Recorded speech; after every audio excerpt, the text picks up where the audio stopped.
Oh, look out now. It's the Bourbon and Banter podcast, the most honest podcast in all of bourbon. That's right, folks. We've got everything you need to drink curious right here. This is your source for straight up, no BS commentary on the bourbon world. So sit back, grab a pour, and check your feelings at the door, because we're here to lay it out for you as only Bourbon and Banter can. And now your hosts, not only the most honest team in bourbon, but the most serious one too. That's right. In fact, they seriously just woke up from a food coma caused by overindulgence in Reese's Pieces eggs, Russell Stover jelly beans, and 15 cases of marshmallow peeps. That's right. If you can't find them at Walgreens, it's because these two bastards got them all. Here they are. Oh, Lord, Bob, I think I'm going to be sick. All those fucking peeps. Holy shit. Well, I'm glad. Okay, I was going to say, should I turn off my video? I'm glad it's not me. It's the peeps. That's good. That's good. You know, no, not the video, but I'm reminded of Rodney Dangerfield saying, you know, I asked my doctor, I said, Doc, every morning I get up in the morning, I look myself in the mirror, I feel like I want to throw up. What's wrong with me? He says, well, I don't know, but your eyesight's perfect. Classic. I was actually showing the kids some Rodney Dangerfield videos the other night, some Johnny Carson stuff. They just kind of stared at me and were like, what the fuck's wrong with you, Dad? That stuff is amazing. I've been watching that stuff, and Carson is falling out of the chair. Absolutely. He can't hold it together. Rodney never stops. So quick. Just he's fantastic. I started seeing his doctor, you know, Dr. Vinny Boombots. You know his doctor. Yeah, I know his doctor. Yeah, you know his doctor, Dr. Vinny Boombots. You know, he had a rough week. He had 6 cases of VD last week. He's okay now, but last week, boy, it was rough. If we could only aspire to be so clever, right? Well, I don't know. Are we going to have to pay royalties to Rodney's estate now? Probably.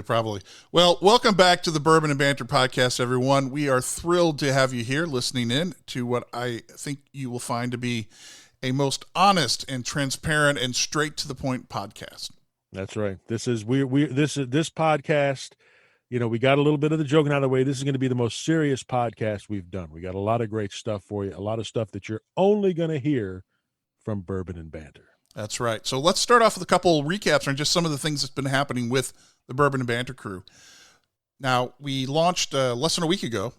We launched a special episode of the podcast, which was a behind-the-scenes peek into a recent set of barrel picks that we did down in Kentucky. A few of us headed down, and we picked 6 barrels from 5 distilleries. So by now, hopefully you've listened to that podcast. You'll know all about the barrels we've picked, and you'll also know that Jim Rutledge joined us for a very special barrel pick at Yellowstone. And I personally don't know how many barrel picks Jim has been on outside of Four Roses when he was working there. So we were really honored to have him join us. And that is a barrel that those bottles you're going to want to get your hands on, not to mention everything else, including 2 Four Roses barrels, a barrel from of 1792 Foolproof, and then Ezra Brooks and Rebel, formerly known as Rebel Yell Bourbon, are all going to be coming to market. And we launched actually a single barrel club this past weekend as well for people who would like to be able to get first dibs on these new bottles. So you can head over to patreon.com/bourbonbanter, and we have several different tiers there that you can sign up that will give you priority access to buy some bottles from those barrels when they come to market. But of course, as always, you don't have to join that. And if bottles are left after we go through everyone on the Patreon page, anyone on our email list will get a chance to purchase then in sequential order. So make sure you sign up for one of those 2 things, and you'll get some access to some tremendous barrel picks. There's some really nice stuff coming down. Really nice stuff. We really had a great pick at Four Roses last year. I can't wait to taste these 2. Big fan of the 1792. I look forward to all of that stuff. And obviously, I mean, how many people, not very many people can say that they got Rutledge to go along on a pick that wasn't a Four Roses pick. So, you know, we are in very rare company indeed there from the most honest people in bourbon. I mean, I was stunned as well. I mean, when we took him out of the van, took the blindfold and the handcuffs off, he didn't run. I mean, I know he's old, but, you know, he stayed around and he participated. So that was kind of cool. Well, yeah, but, you know, there's a warrant out there. You guys aren't allowed back, you know, in Bardstown, I've heard. You know, I think it expires in 90 days, but they may be looking for you. So, well, no, actually, Bob, they're looking for you because that's the name I gave. Of course. It's just all big, large, bald, white guys. We all look with beards. You know, we all look the same. And, absolutely. Speaking of assholes, just 2 weeks ago, we launched our I Didn't Order Assholes with My Whiskey t-shirt. And this is a very special t-shirt for fans of the TV show Justified. You'll get the inside joke. And we realize the shirt isn't for everyone, and not everyone can wear it around. In fact, I can't wear it if my wife's around. But when I go on Barrel Picks, I wear the shirt when hanging out with the friends, and everybody enjoys it. So for those of you who have already snatched a couple of those up, we appreciate it. And for those looking for something kind of unique as a gift, definitely stock up. Father's Day is coming up, and, it's a great way to give your dad something to laugh about. And then the last thing I'll say, we also finally, after popular request, have added back our whiskey lovers glasses. Now, these are cocktail glasses, or double old-fashioned glasses, I should say, that have a series of quotes on them. So you get quotes from John Wayne, Johnny Carson, Winston Churchill, W.C. Fields, and the like. So if you like a little entertainment and you're looking for a really great gift to give a whiskey lover in your life, don't even for a second get them whiskey stones. No more ice molds. Get them a set of these glasses. They'll enjoy them. Pick up a set for yourself as well. And join our mailing list. We're going to be sending out an email here in the near future with some special coupons to make it even easier for you to get those. So stock up on that soon. We really appreciate that. As a matter of fact, I saw an article last week that the vice president of Pella Windows came out and said that last year they replaced more windows than ever before as a result of whiskey stones being thrown through the windows. So apparently people are listening to us, Pops. They're taking our advice, and they're discarding that shit right through the window, just like people who look like us but aren't us told them to. So we're not liable. There you go. Well, it's good to have people listen and follow through. So we appreciate that. So, folks, before we move forward, in addition to these things I just talked about, there's something else about this podcast. We want you to listen to the whole thing. We know sometimes people jump around, but we're going to reward you. So listen all the way to the end. And at the end, we're going to have a little special prize for you. And it's an opportunity where you can win a nice surprise from Bob and I. And I think you'll have a lot of fun with it. So make sure, listen, pay attention. And at the end, we'll tell you how to get in on this opportunity, and which will require you to send us an email with an answer to a very simple question. So stay tuned, and let's get on with the show. But, Bob, I think what I'm most excited about, and, luckily you kept me from putting out a blog post about this, and we wanted to debut it on this podcast, is, we've talked a long time, not only about our affinity for bourbon, obviously, but all things pastry related, especially donuts, right? I mean, you're a huge donut fan. Something, it's one of the 4 or 5 dozen major food groups for me. So donuts since I was a kid. We'd wait Sunday mornings. My grandfather, we'd stay with my grandparents. Sometimes Grandpa'd be walking down the back alley after working a night shift, at the plant, and come in with this big white box full of pastries from Crystal City Bakery in Corning, New York. And I miss those damn cheese danishes. But donuts have been a part of my life since, before I was legally allowed to drink bourbon. Well, there you go. I wasn't, but was legally allowed. Well, that's why this is so exciting. So we are super pleased to announce that because of Bob and my love of all things bourbon and donuts related, we have been approached by a national donut chain to partner with them to take advantage of the growth in not only bourbon, but donuts. In fact, they have come up with a way to deliver fresh donuts within 24 hours anywhere in the United States, and also are working closely with Drizzly and Uber Eats to have those delivered with bourbon. And we are going to be working with them to spread the donut gospel, I guess you could say, right? I mean, what more do you want? So you run out of whiskey, you get whiskey and donuts. You run out of food, you get donuts and whiskey. You don't need anything more. It's got everything you need in it. So eggs and milk and grain and sugar, vegetables like corn. They're all in there. So it's very healthy too with your bourbon and your donuts. You get all your food groups in there, and we're working to bring them right to your door, hot, fresh, and fantastic bourbon. So we're going to curate the bourbons to match the donut profiles when we announce this, That's so right. A lot of folks get, if you get those dark fruits and things like that, you better believe we're going to have a very, very special. I'm working on a very special infused donut to go along with some of those darker fruit things like you're going to get from places like Four Roses. The cinnamon donuts that we're working on to pair with wild turkey are going to be fantastic. So we really cannot wait for this. Well, I mean, and this is where we want all of you guys listening to this to kind of chime in, right? You know how to reach us, podcast@bourbonbanter.com. But we're gonna brainstorm with you here. We've already started a short list working with the marketing and product development agencies for the donut chain to come up with some unique ideas. So these are kind of just, somewhere between beta and getting the green light to test, right? Because everything's got to be done in a test kitchen. It gets very cumbersome and whatnot. But hey, it beats working, right? So a couple of the things, obviously, as he was saying, curating some limited edition bourbon themed donuts, and even getting involved with coffee, like some bourbon barrel aged coffee beans, things of that nature.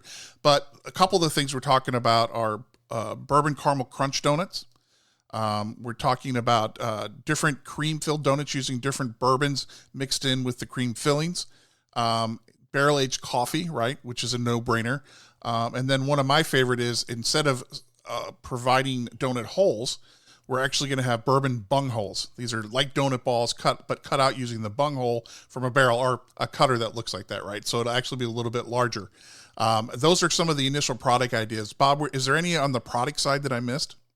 No, but I mean that the bung holes is really going to be fantastic, because we're actually going to fashion this, working on fashioning this cutter out of the stave where the bung hole was in the bourbon. So screw donut holes. These are bourbon bung holes. They're going to be fantastic. I'm really looking forward to having that stuff, and all the things that you mentioned, bourbon glazed donuts, figuring out different kinds of glaze, dropping different kinds of additional things like chocolate and orange and things like that.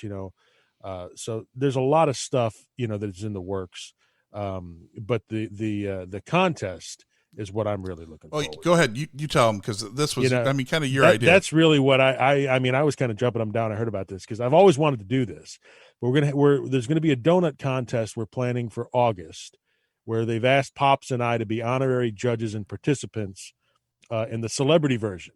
So they've got people, they're talking to folks right now, but rumored participants from our crack team of investigators include Gilbert Godfrey, the legendary wrestler, the Iron Sheik, and I can't wait for the Sheik to be tasting these donuts, awesome, man. Several comedians like Nikki Glazer, who's from St. Louis, the roast master himself, Jeff Ross, as well as Wanda Sykes.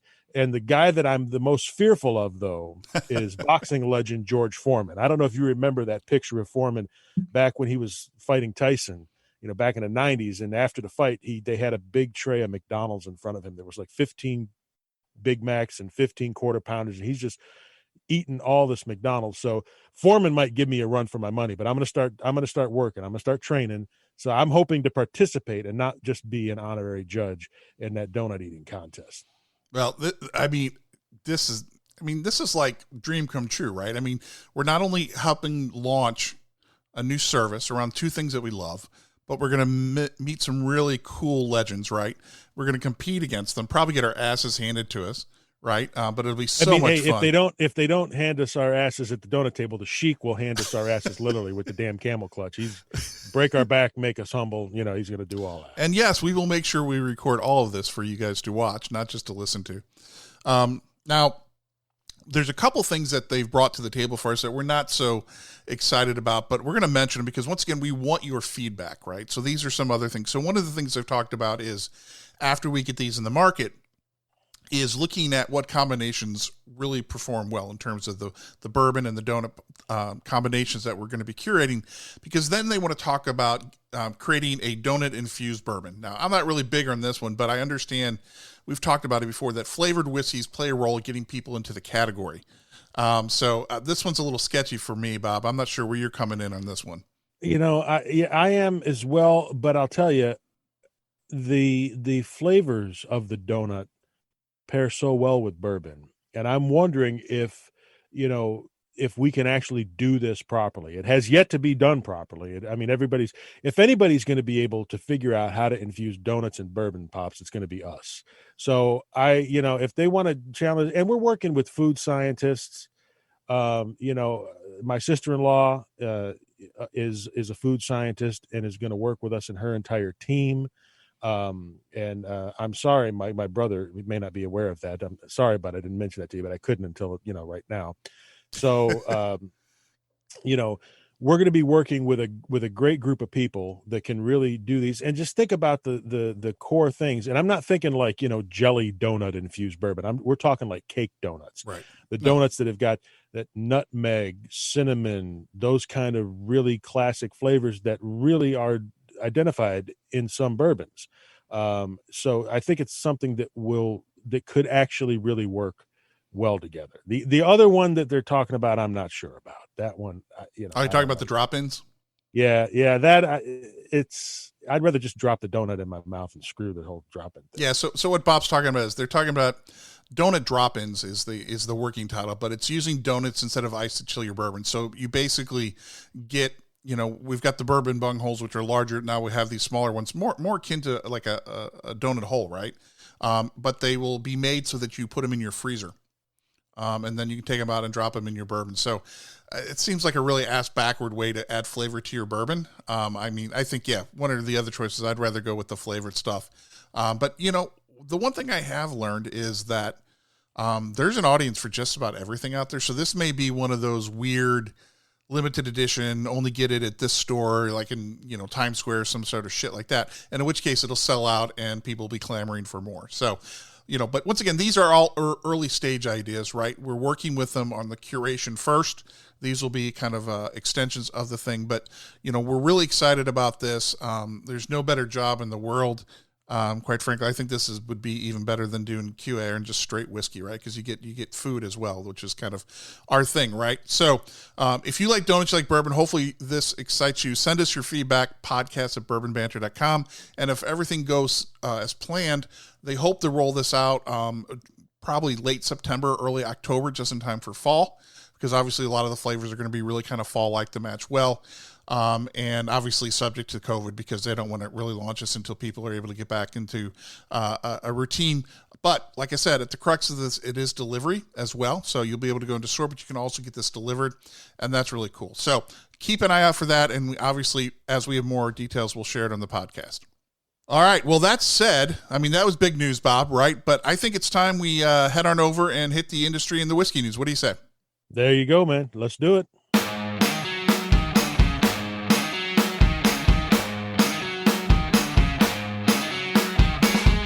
So if you've been listening to the podcast for a while, you know that we have done quite a few news stories about some weird shit happening in South Africa, right? About how they've banned tobacco and liquor sales, and there's a black market, and then people are getting ripped off the black market, and so on and so forth. And it's just it's a cluster, right? So imagine our surprise when all the official Bourbon and Banter mail comes to me here, and I went to the mail the other day and actually saw a letter that was stamped that it was from the South African consulate. And I was like, what the I was like, Bob sent me a joke or something. But no, it appears that evidently that in a reaction to multiple criticisms on our part, the government of South Africa sent us a cease and desist letter, if you can believe it. What the fuck? And every time you say this, I can't believe this shit. So and I'm not that clever to come up with a joke like this. Who the fuck is listening to this from South Africa? We know who you know. I have no idea who you are. But they're threatening legal action against us if we continue to make negative comments about them. And in fact, in it, there's a quote from South African President Cyril Ramaphosa, and he says, "The audacity of these two Americans to judge our laws and governing practices is outrageous. The commentary has incited multiple protests among our citizens and put our police in harm's way. This will not be tolerated." What the what? Incited?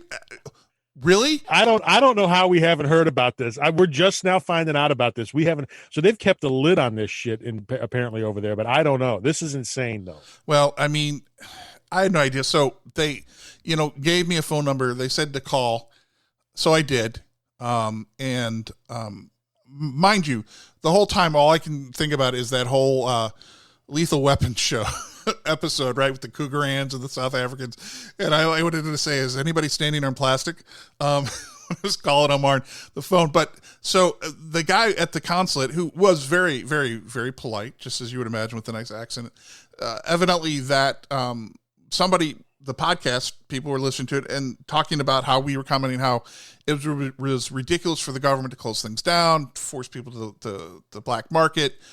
So basically, when people did this, a group of people started getting together and started rallying people to go to the liquor and tobacco sellers and demand that they take their money and give them goods.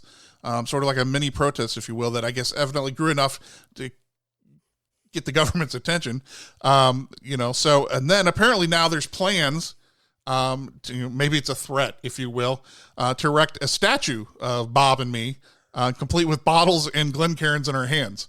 I was like, what the fuck is this? Can you envision a statue of us? It'd block out the sun. Holding Glencairns. It'll block out bottles. the sun. Well, supposedly these are going to be made of concrete by noted South African artist and activist Glenn Livitz, who's going to use bourbon to help cure the concrete in some sort of weird hippie treatment. But the concern is that people are going to start licking this shit because they can't buy alcohol in the open market. So I don't know. But with the coronavirus and everything going on, they've said, you guys got to cut this shit back. This is getting out of control. So I called the number. It was answered. I looked it up. The number matched the consulate. So everything seemed legit. Accents were spot on. So obviously more to come on this, but obviously this is something we're going to have to address. And clearly, if anybody knows who our South African mole is, like you have a friend living in the States listening to this, let us know, because clearly we got to do a little damage control down there. Yeah, I don't understand how this. I mean, we've already talked. We both have friends that are lawyers. They don't think this stands a case, but they're like, you guys need to cool it for a bit, or just back off for a minute and let us figure out what's going on here, because this just happened. I mean, Pops just got this letter last week. Yeah, I came back from the barrel pick and boom, welcome home. Well, I mean, so much for being the most honest podcast in bourbon. See what it's getting us? See, yeah, exactly. It's like, we're being targeted by foreign governments now. Well, why don't you? I'm going to toss it over to you. Let's talk about some other legal happy people, historically speaking. Yeah, legally happy. Well, so as always, the most legally happy people in bourbon are Sazerac. The Sazerac organization is just the happiest folks on earth. And, to answer questions that are constantly coming regarding the continued release of Blanton's Gold and Straight from the Barrel, they have they're getting ready to release an inside statement, which we happen to get a hold of, that is going to address those consumer, concerns, and hopefully provide some concise information regarding future limited releases. So Blanton's Gold is going to remain an annual release in the U.S.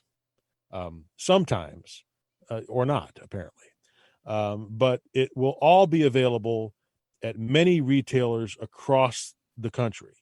And according to Sazerac, these are the best retailers, the number one retailers in the United States. They want those retailers we want them to have the best that Sazerac has to offer. And as such, we have reduced distributor minimums, except where contrary to agreement or unspoken backroom distributor deals, so that in no uncertain terms, Blanton's Gold can be accessible to the general public on a limited basis in limited areas. So clear as mud. That's the first. Perfect. Clear as crystal clear. With the Straight from the Barrel, hold on. Talk about the price. You forgot about the price. I'm reading my own abbreviations here. The MSRP on Blanton's Gold is going to remain at $99. But Buffalo Trace is saying it's not a requirement. Some retailers, depending on market demands and changes, may find themselves adjusting the MSRP to a more reasonable $500 to $1,000. Sweet. But that's going to depend on locale, and whether or not the Blanton's Gold is available in the cardboard tube. So Sazerac, they say, we understand these cardboard tubes are very desirable, and much more so than the velvet bags, and they want to provide them to consumers because they want to give the consumer what they want. So, they're reaching out and giving people what they want. So they're also looking into making the tubes available independently of the whiskey for $80, so that collectors may feature them in all of their social media posts. Now, that's for Blanton's Gold. Now, in terms of Straight for the Barrel, they're saying that may or may not be continued, and if it is continued, it may be discontinued at any time with or without prior notice. So demand has skyrocketed, and with only several hundred barrels available each year, Straight from the Barrel is maintaining the MSRP of $109.99. However, in a manner similar to Blanton's Gold, those prices may fluctuate due to market availability and demand. Additionally, select bars and restaurants will have extra allocations of Straight from the Barrel so that more people have an opportunity to taste it. Now, here's where things get really kind of fucked up for me, Pops. In a first for the whiskey world, Sazerac is putting an MSRP on bar pours. Oh, get the fuck out of here. $75 an ounce. What the? $75 an ounce for a bar pour of Straight from the Barrel. But they're going to come with a specially designed napkin, specially designed Straight from the Barrel bar napkin, which can be framed or reused as a compost starter for your home garden. Who the hell wants that? I mean, oh my God. Okay, great. Maybe you know what's going to happen. You're going to have all these people flexing. They got a pour, and they're going to use that napkin. It's going on social media. That is the stupidest thing I've ever heard. Well, it's not surprising. It's not surprising. Now it's not going to have the Straight from the Barrel will not have a cardboard tube like Blanton's Gold. Well, thank God for that. But instead, each horse topper is going to be completely redesigned, which gives collectors an opportunity to find the new updated stoppers, which may or may not be available in various retailers around the country. The redesign has yet to be confirmed or approved, but sources say that the ideas that are being tossed around currently would allow the tops to serve double duty as Monopoly game pieces once the bottle's finished. So apparently, maybe they're going to have Mr. Monopoly riding on one of the horses instead of the jockey. I don't know. Well, you know what that tells me is that sometime in the near future, we're going to see a Blanton's themed Monopoly game in the gift shop. I mean, yeah, either that or a Buffalo Trace Monopoly theme. You get to stop by and have a little Buffalo Trace barbecue or whatever the hell they got going on there. I don't even know. Yeah, there's going to be cards in the deck. You pick them. Sorry, that bottle's in allocation. Go to jail. Yeah, go to jail. Exactly. That's that. We may be giving them an idea. This idea is trademarked by Bourbon and Banter. So if they start this shit, it was our freaking idea first. For the game, yeah. And, I'm just glad Erin isn't on the show because if she heard this after the shit she's gone through with those guys, who knows we'd probably have to make it like a triple X rated for super filthy language or something like that. Challenge accepted. That's right. Next time on Bourbon and Banter. All right. So what else you got for me? Because so keeping with Sazerac, oh Lord, they're going to be debuting some new hard sodas. Freddy's Old Fashioned sodas. Wait. He's got sodas already, right? Yeah, exactly. But these are going to be Freddy's Old Fashioned hard sodas. So the regular sodas, they're available at the distillery and online. Right. They're going to be expanding their distribution this year. To make a bigger splash, Sazerac is adding a new line of hard seltzers to the brand to compete in the ready-to-drink category against White Claw, Truly, and other hard seltzers that nobody really should be drinking. So to avoid confusion, though, with the already established regular Freddy's Old Fashioned sodas, these will be marketed as Freddy's Hard Seltzers. Okay. So, not hard sodas, but hard seltzers. Not hard sodas, but hard seltzers. So taking advantage of the already established brands, and who's not going to take advantage of those brands because everybody wants them. The flavors that we're hearing are going to be, like Blanton Straight from the Blueberry, Elmer T. Lime, Colonel E.H. Tangerine, I know you're laughing already, man, but I'm serious. I'm serious about this stuff. W.L. Watermelon. Oh, Lord. George T. Strawberry, and Eagle Raspberry. Oh, I mean, my favorite one was Elmer T. Lime. I mean, who thinks of that? I mean, that's brilliant on the marketing of Sazerac. Oh my God. So how are they going to make these? I mean, well, and we dig a little deeper with our sources, and we've learned that they're using Wheatley vodka as a base spirit for these seltzers. That's probably the best use of that stuff I've heard. Yeah, as with the unexpected slow growth of the vodka, apparently they felt it was the perfect way to repurpose it into a category that has seen double-digit growth in the last 2 years. They're hoping that by reintroducing the vodka this way, it will give it a boost it needs to sell it as better as a standalone item in the future. The flavoring components for these hard seltzers, though, are going to come from noted Frankfurt fruit farmer Fanny Franks. For years, locals have taken photos in front of her billboard, that the one that states Fanny's farm features fabulously fresh fruits. So Freddie and Fanny have been working on recipes to be included on the packaging for the seltzers, things like Freddie and Fanny's fabulously fruity frappe, pardon me. So, Freddie and Fanny are working on some fantastic fruits for this stuff. And I really believe that Fanny's Farm and Freddie's Fruits and the fashionably hard seltzers are going to be pretty fantastic for this. So I have taken my picture. I don't know if you, Pops. I've taken my picture in front of that billboard, the Fanny's Farm features fabulously fresh fruits billboard. I've done that several times. I've had friends that have done it. But the fruity frappe, I'm really excited to try. I'm not a big one for fruity drinks, but anything that is labeled Freddie and Fanny's fabulously fruity frappe, I really have to have one. Well, I'm going to reserve judgment on this one, Bob, because, I like Freddie. He's a great guy.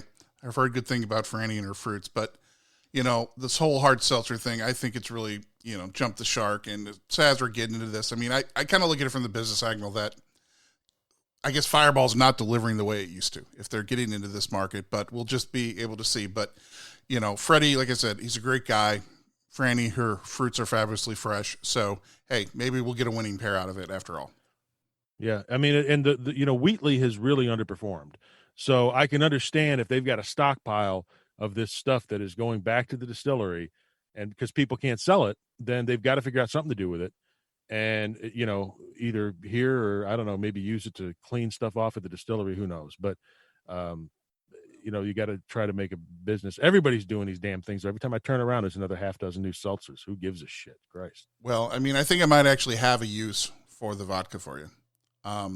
Maybe as an engine cleaner. So let me tell you about this one.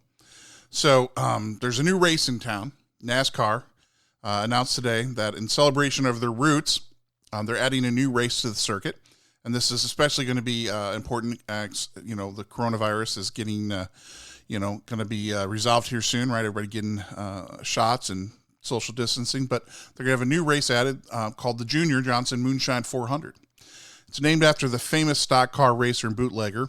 The race will begin at an undisclosed moonshine distillery in the Smoky Mountains, and it will end at another undisclosed moonshine distillery near Culpeper, Virginia.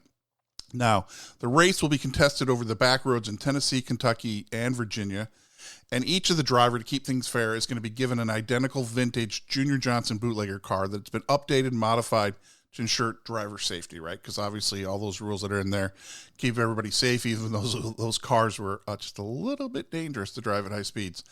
Each driver, though, to kind of tie back to the moonshine, has to transport at least 25 cases of moonshine from start to finish. American icon Catherine Bach, the legendary Daisy Duke, you remember her, right? Yeah. She's going to be on hand to wave the green flag, which time the drivers must run to their cars and perform that classic hood slide from the Dukes of Hazzard before entering. Apparently, Dierks Bentley will also be in hand to sing the honorary race song, What Was I Thinking? Penalty seconds will be added for poor hood slides, and each failed attempt will force an automatic 30-second penalty. Penalty seconds will also be added for broken jars of moonshine that they find in the car at the finish. Clearly, right? Because if you can't get the moonshine to market, someone probably going to shoot you in real life. So just for added entertainment, the course will consist of at least one pond jump, if not more. And in another unique twist, drivers will be required to eat a sausage biscuit sandwich at each pit stop, and there will be no meat substitutes. Apparently, Jimmy Dean will be the official sausage of the race, raking in those sponsorship dollars. And it wouldn't be a moonshine race without moonshiner Tim Smith on hand at the finish to crown the victor. Included in the winnings are a case of Boss Hog Rye whiskey and a year's supply of moonshine cherries. So if you're into your racing, you're into your moonshine, and you like to see Catherine Bach, this could be a hell of a race, man. How many cherries can one person eat in a year? And how is that figured out? That's what I'm wondering. Sounds like another Bourbon and Banter challenge. I hope you're keeping score of this. How do you think Brent's going to feel when we tell him he's got to compete in the cherry eating contest? Yeah, well, if I'm competing in the donut eating contest, he can compete in the cherry eating contest. Fair enough. So I got one last thing of news here, and this is the one that I think is kind of cool. I think this is a great combination of technology meeting our beloved bourbon industry. So apparently, Elon Musk is looking to partner with the KDA for a new tourism program. So this is really exciting. Apparently, in what can only be described as a bold move to reignite tourism in the United States, the Kentucky Bourbon Trail recently announced a first-of-its-kind partnership with Elon Musk's Tesla car company. The groundbreaking You Drink, We Drive program will provide Tesla owners with an over-the-air software update that will enable their cars to self-drive their owners to each distillery on the Bourbon Trail. The self-driving program will include major waypoints at each distillery on the trail, recommended restaurants, liquor stores, and other points of interest. The software will also track each stop, allowing consumers to get their Bourbon Trail passport stamped and updated electronically. Now, part of the agreement includes data sharing among Tesla and trail member distilleries to allow them to improve tourism facilities and activities. And distilleries will also have the option to provide special incentives, event notices, and discounts to drivers within the vicinity via push notifications that will send to the car's touchscreen panel. Now, the program is only going to be available to trail member distilleries, right? So no word yet on how Buffalo Trace will deal with being left out of this program, but chances are they're going to sue somebody over it. I'm sure, but I don't know. Maybe somebody's got an old Pinto that they can give to Buffalo Trace to take folks around or something like that. Well, I think this is brilliant, right? Because obviously, driving between these distilleries, there's a lot of back roads or hills. You get a little bit of whiskey in you, especially if you're not used to drinking whiskey. It's going to prevent a lot of accidents. It's also going to allow people to see more places, right? Because they won't have to worry about driving. They can be a little more relaxed and get to other places. But the other thing that I think is kind of cool, when I heard about this, I called our friend at Mint Julep Tours, and apparently they are also working with Tesla to figure out how they could actually have a fleet of Tesla cars available at Mint Julep for rent. So if you don't own a Tesla and you come into Louisville and you want to take advantage of this program, you can actually go to Mint Julep Tours and rent a Tesla with the software updated, and they will allow you to do that. And they're also going to be doing some investments working with Bardstown, especially to make sure that there are charging stations installed as well, so that you don't run out of battery power, especially if you decide to take any side trips or whatnot. So it's a very exciting program. I think it's going to boost a lot of tourism, and quite frankly, could be a model for other destinations in the U.S. for tourism to kind of reignite tourism in a way that allows people to have a little bit more fun and be responsible. So I think it's a great development. We're going to see bourbon go to the moon next, man. That's right. God knows what else. I mean, and maybe this is the first shot. I mean, he could be getting into something else. You never know. So, guys, that's the news. Hopefully you feel a little bit smarter for it. If you have a news story, a tip, or an inside track or something, drop us a note at podcast@bourbonbanter.com. And if we use your story in the air, we'll give you a shout out. And Bob will actually, eat half a donut, send the other half to you. I don't share donuts, man. Don't be offering half my donuts and shit.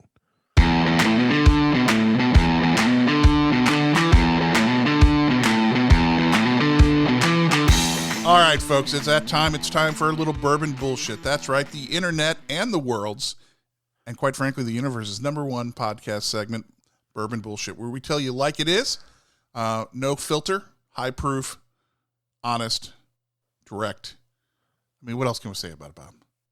Well, I mean, you said it's the most popular bourbon podcast segment in the universe, and that's true because we received note from Spotify that there were some native Martian streams going on up there. So no matter where you go, bourbon bullshit is what everybody's listening to. And we thought just getting to South Africa was impressive, right? So who the fuck knows what's going to happen next? I'm going to get visitors. But anyway, let's go ahead and jump right in here. We got a lot to say today, and I'm going to let you start off because it's always good to see you get riled up here. Well, I removed myself from all the whiskey groups. I just muted all the whiskey groups on all my social media stuff. I'm not seeing that shit. It's ridiculous shit. But would people stop fucking trying to MacGyver bourbon? You've got God knows how many bottles on the shelf that are fantastic. Quit asking people about your little damn barrels and shit. Reddit users recently have started to confirm that if you take Wheatley vodka, age it in a new 5-gallon charred oak mini barrel for 60 days, and add 6 ounces of benchmark full proof, that it tastes just like Weller Antique. So I'm like, who fucking cares? That's perfectly oddly specific, just like you find on Reddit. Yeah, exactly. So it's got like 500, ups or downs or whatever the fuck they do on Reddit. I've got it up for them all right. And but That's a different finger, by so the way. apparently, not only does Sazerac have a team of lawyers, but they've got a team of social media trolls. And upon learning of the hack, Sazerac is now allocated Foolproof Benchmark That to a was fast. semi-annual release. Yeah, and the MSRP has been increased to $39.99. So, I mean, What is it like now? Like $9? Yeah. So I saw this and I'm like, I'm so fucking sick of this shit. People. So has anybody ever tried to age their own bourbon? Well, not anybody who knows what the fuck they're doing. Why? You think you're going to be better at it than Jimmy and Jim and Booker was and all these guys? No, you're not. Stop it. Knock it the fuck off. I don't want to see you in your little 5-gallon barrel wondering. I left it in. I took this white dog that I got from Buffalo Trace and left it in here for 24 months. Oh, and I've got my own bourbon. No, you don't. You know what you got? You got shit in a wood box. Now, Stop it. I come at it a slightly different angle. I'm okay if people are going to experiment just to see what they do because they're just having fun. But it's these things like this, which are like, if you do this, and this, it tastes just like Weller Antique. You know what? 4 years ago, there wasn't anybody sitting around saying, you know what? I want to create a bourbon that tastes like Weller Antique. I mean, no. Think about it. That was not what you were shooting for, right? So, okay, whatever. And but I agree. I mean, if you want to mess around, that's fine. But let's get off of this trying to taste like something else. Be unique. Do your own thing. And for God's sakes, hey, once again, though, I guess there's a silver lining. Someone else is finding a use for Wheatley vodka, right? So we got this. We've got engine cleaning. We've got Freddy's hard seltzers. So, all right, well, that's a good start. All right, let's see if I can raise the ante for you. So, you and I have been big MGP fans for years, right? And we've always been big supporters of them. They've been really good to us. And we were really excited when they announced that they were acquiring Luxco earlier this year. A great combination of brand names, people, things of the nature. And I was like, this is great. They brought a new guy in at MGP. He's kind of really going for it. But I have to tell you, we had that conversation last week with people we won't name and found that they have actually, as part of these changes, also established a new brand division inside MGP that's focused solely on celebrity whiskeys. And this was like a nut kick, man, just right to the balls. I was like, you got to be fucking kidding me. So once again, I kind of dug in a little bit and asked some questions and whatnot. And apparently that this is a move they're making because of the success of the Peyton Manning whiskey, Jason Aldean's, the Terry Bradshaw's, that this is what they're doing. And I've already told you, I'm tired of these celebrity whiskeys. And it's just a cash grab, right? And MGP's got such amazing juice. I don't know why they've got to do this. But apparently they've got a few people lined up already. And I can't quite understand this brand strategy. So maybe it'll turn into something interesting. But apparently they've got Gilbert Godfrey lined up. It's going to be... You're kidding. No. Really? Yeah. And what's great about it, actually, it's going to be a barreled at cask strength, no less than 140 proof. Because quote unquote, it's supposed to hit you in the face, just like Gilbert's voice. And it's gonna hit you in the face. Exactly. That's awesome. Nicely done. And recently we had learned that Rebel Yell dropped the Yell from their name, right? After MGP bought Luxco. Apparently, it's because they're going to use the Yell for this one. It's going to be called Gilbert's Yelling Bourbon. It's yelling bourbon. That's what this is. They'll probably have the first industry shelf talker too next to it, right? It'll like yell at you. Can you imagine you like crapping your pants in a liquor aisle? That'd be awesome. You're walking by, hey, over here, buy this bourbon. That's right. So it's yelling bourbon. This may actually be the first entertaining celebrity thing. But not to be outdone by that, they've also lining up Ving Rhames. This one is described as big and bold bottling, but with a very soft on the palate when you get down to it. Goes great with the meats from Arby's. So this could be an actually Arby's meat barbecue bourbon tie-in that hasn't been disclosed yet. So that'll be an interesting one. Well, I've seen some bourbon. They had a bourbon smokehouse something at Arby's, because Arby's, we have the meats. So, that seems a natural fit. Mm-hmm. I'll take some brisket and bourbon. There you go. And then the other one, this one surprised me, but I guess, he's been around long enough and has enough power. Tom Cruise is going to get in on the action. I heard he doesn't actually drink it, but he's getting in on it. And this is going to be a bottle that's only going to be available in the Scientology Center in Los Angeles. And you have to sign a waiver suspending all logic and reason to purchase it at the low price of $749.99. Now that's MSRP. So the Scientology people may charge more. You may have to sign up for some additional audits or whatnot to purchase it, but it's an exclusive. And I think this to me feels like sort of a recruiting thing, if you ask me. Yeah, I imagine there's probably going to be like 4 tiers of the bourbon, and you have to spend like, several $1,000s more to get to each tier. Mm-hmm. And then the top tier, it's going to come, the bourbon is maybe bottled in a X-Wing fighter, a spaceship, and it has something that. Oh, no, actually, the bottle design that they're talking about, there's going to be actually a series of 4. And the nice thing about these is you can, when you put them on the shelf together next to each other, there's no gaps between them. So it's like a perfectly, matched up front, just like his teeth. It'll be a beautiful thing to behold. Oh, beautiful thing to behold. This is fucking horse shit. Yeah. Well, then God damn it. You might like this last one. So once again, we're going after the comedy crowd. We're going after kind of a bold yet subtle, Ving Rhames got that certain appeal to it. Tom Cruise, obviously, he's big action star, Scientology tie-in. The last one, though, is going for your heart. It's a wrestling tie-in. Apparently, there's going to be a dual bottling that's going to feature Becky Lynch and Steve Austin. And this is going to be the most sought-after release of 21, according to my sources. Not because of the bourbon morons who want every new thing that's out there, but because of wrestling fans. It's going to be sold at WrestleMania, SummerSlam, and the Survivor Series only. So this one's gonna go fast. We got to get a sample of that. I have to review that because that's going to be badass. You have 2 of the most badass people on the planet, Becky Lynch and Steve Austin, doing bourbon. So I know this is bourbon bullshit, but that one is that I can't wait to try. I mean, here's the thing. I want to know what Jim Cornette thinks of that. Louisville's favorite son, Jim Cornette, the wrestling iconic manager.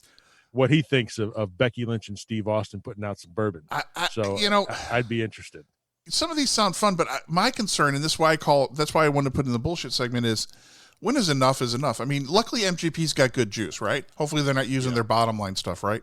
But and when, I don't know. I'm just tired of it. I mean, it can be fun, whatever, but I mean, it just brings more people into the category, creating more demand for shit that's hard to get today. So, I don't know, maybe it'll draw some attention away from the fact that Sazerac, despite being really good at driving demand for their products, clearly wasn't very good at planning capacity. So I don't know. I call bourbon bullshit on this one.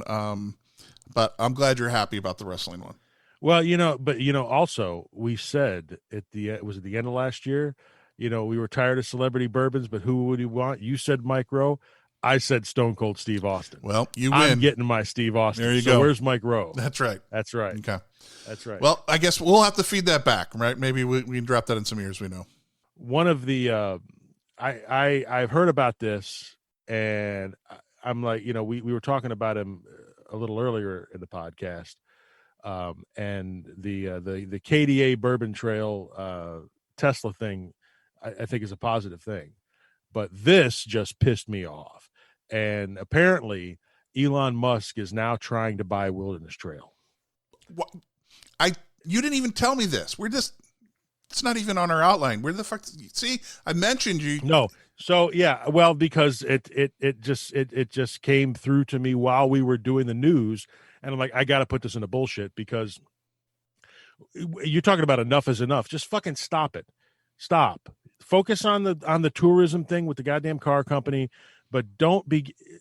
It's one of the few, craft distilleries that have been really doing some nice things, and I've got to do a little bit more research on this. But if it's true, I'm like, what the fuck else now, And what? So it's going to be Wilderness Trail aged in SpaceX, or what? All right, what the hell? I mean, celebrity bourbons are bad enough, but now to buy one, I mean.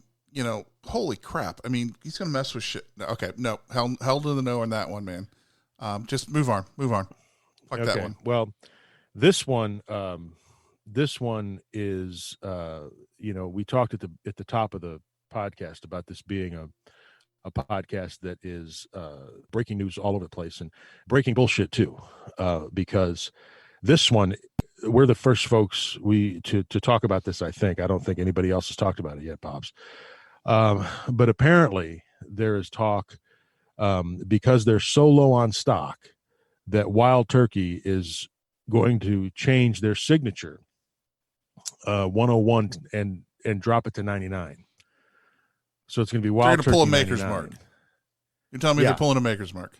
Yeah. So, well, I don't think they need help in the sales, which is what happened with makers. After a week, they discarded it. But we've got calls in to Jimmy and Eddie to try to figure out what's going on with this. But this is clearly a Campari shit. I mean, this has nothing to do. There's no way in hell that Jimmy would ever sign off on this. But I don't know that he's given a choice. And if this happens, you thought people were pissed about makers reducing their proof. I mean, I don't know how much extra inventory they're going to be able to get out of dropping 2 points on proof, dropping 1% of the alcohol. But it's iconic. You just say, what do you want, 101? You can't say 99. What the fuck is that? No, you can't do it. This cannot fucking happen. Wild Turkey is 101. They cannot drop this shit down to 99. There will be outrage. And, there have been fires down there, unfortunately, to some of the rick houses and things have caught on fire. I can see some worse shit happen if they try to pull this. So there's no fucking way. I'm a loss for words. That's some serious bullshit. They're gonna bullshit. I'm sorry to be bringing you down, Pops. I know how you feel about Wild Turkey, as do I. And it's just, bourbon bullshit is usually us ranting, but usually not us ranting about something that is literally going to rip the heart out of hundreds of thousands of people, millions of people across the country. Right? I mean, seriously, this is... All right, well, see, now I'm not going to sleep tonight. I personally blame this on Rare Bird 101. This is his doing because he's rallied so many people behind the brand. David, I'm looking at you with this one. We're coming for you.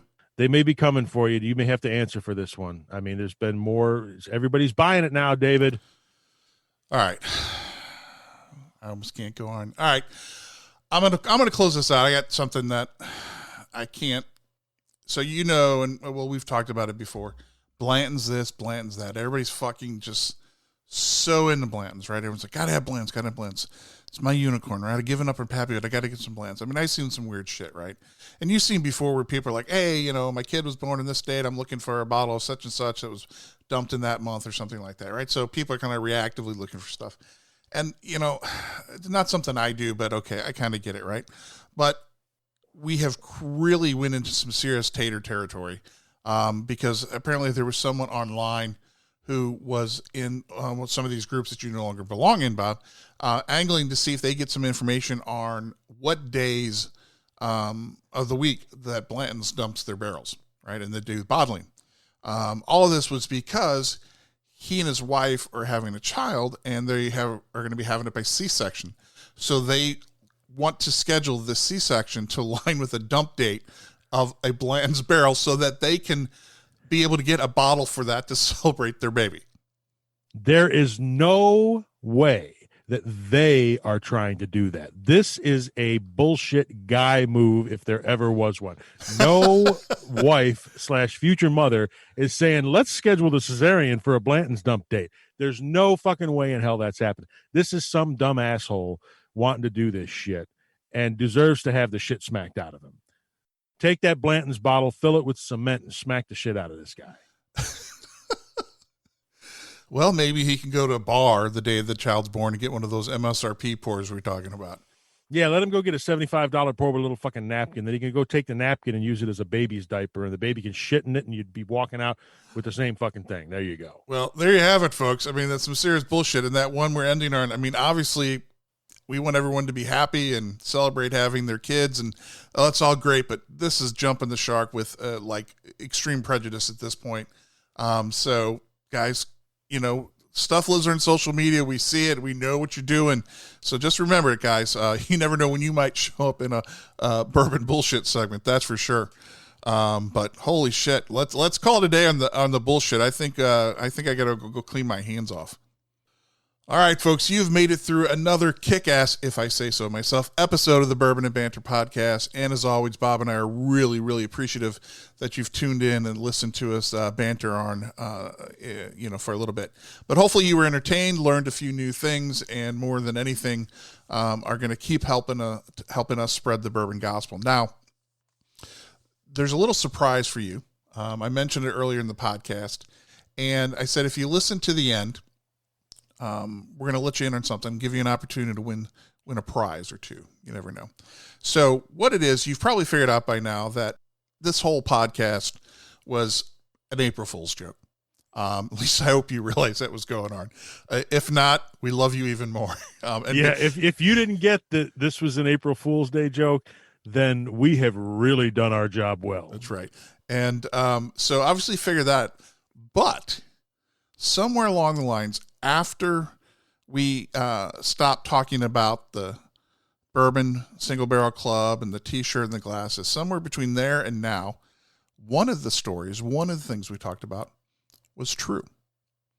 But which one was it? So this is where you come in. This is your chance. If you think you know what story it was or what element was true, drop us a note, podcast@bourbonbanter.com, and let us know what it is. We will give a prize to the person who guesses correctly. In the event that more than one person gets it, we'll either give multiple people a little prize, thank you for the effort, or if everybody figures it out because we're not as funny as we think we are, then we might have to pull a couple names out of the hat. But bottom line, hopefully someone gets it right. And only one email from person, please. Don't like some 8 emails covering each topic, because that's the kind of shit that Bob and I would do.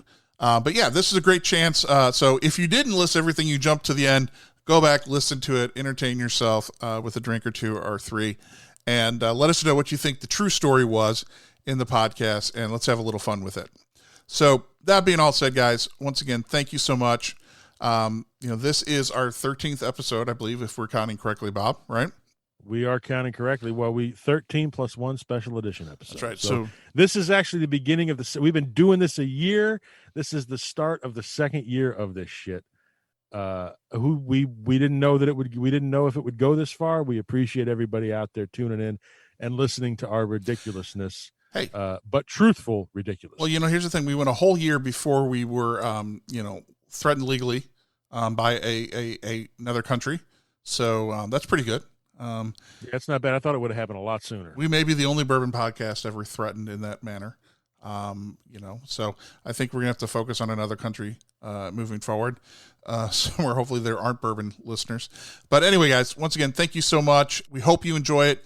Please go to Apple, go to podcast.bourbonbanter.com, click on the Apple, give us a review, and let us know what you think of the podcast. Drop us an email anytime you want, podcast@bourbonbanter.com. But more importantly, spread the word, invite your friends, neighbors, and other people to give us a listen. We really would appreciate it. And once again, if you're going to drink curious. Well, what's your preference? Bourbon, if you got it. Bourbon from Kentucky. I should certainly fucking hope so.